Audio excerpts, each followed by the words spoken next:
और अब चलिए एक नजर the untold stories of Modi पर।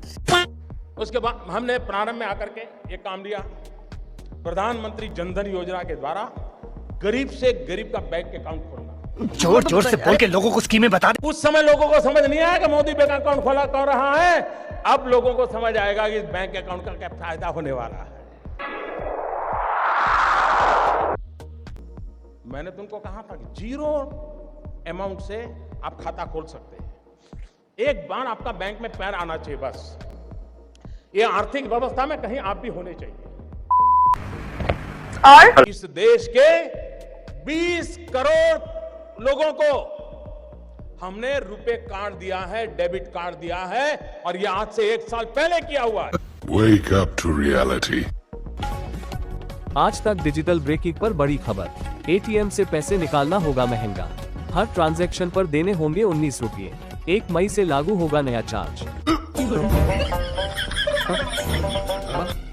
आप भी अगर एटीएम का प्रयोग कर नकदी निकालते हैं तो शायद आपके लिए एक बुरी खबर है। बुरी खबर यह है कि अब जो पैसा निकालने का चार्ज है वो आरबीआई बढ़ाने जा रहा है। क्या बात कर रहे हैं? यानी कि 3 बार से ज्यादा अगर आपने किसी और बैंक के एटीएम से पैसा निकाला एटीएम से, तो आपको जो चार्ज देना पड़ता था उसमें बढ़ोतरी की गई है। पता है ना आप सबको? दिक्कत तो हो जाएगी इससे, क्योंकि लिक्विड कैश में ही लोग ज्यादा बिलीव करते हैं आज भी। और सेम बैंक के मिलते हैं, ऐसा होता है या फिर आपको अलग उसके चार्जेस अलग कटते हैं 2 ट्रांजैक्शन के वही बढ़ने जा रहा है? वही सबसे बड़ा पेन हो सकता है हम लोगों के लिए। ये तो लेटेस्ट न्यूज़ है। पूरे मंत्री जी की बहुत गलत बात है कि इन्होंने तो कह दिया कि आप 3 बार पैसा निकालेंगे तो हम चार्ज काट लेंगे। क्यों काट लेंगे? हम गरीब लोग ही मिले इनको। और अभी तो रुको सकता है, दिखाते हैं आपको क्या क्या बदलाव होने वाले हैं।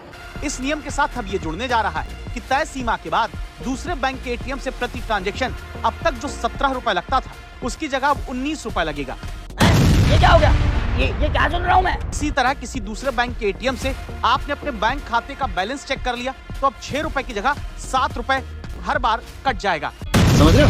ये क्योंकि भारतीय रिजर्व बैंक ने एटीएम इंटरचेंज फीस में बढ़ोतरी को मंजूरी दे दी और ये बढ़ा हुआ चार्ज 1 मई से लागू होने वाला है। मैं धीरे धीरे देश की आर्थिक तबियत सुधारने के लिए अलग अलग दवाइयां दे रहा था। धीरे धीरे डोज बढ़ा रहा, मैं डोज धीरे धीरे बढ़ा रहा था। अरे कहना क्या चाहते हो? ये भाषण देने का एक तरीका है, एक जुमला है। चलो बार पानी में जाके डूब के आ जाओ।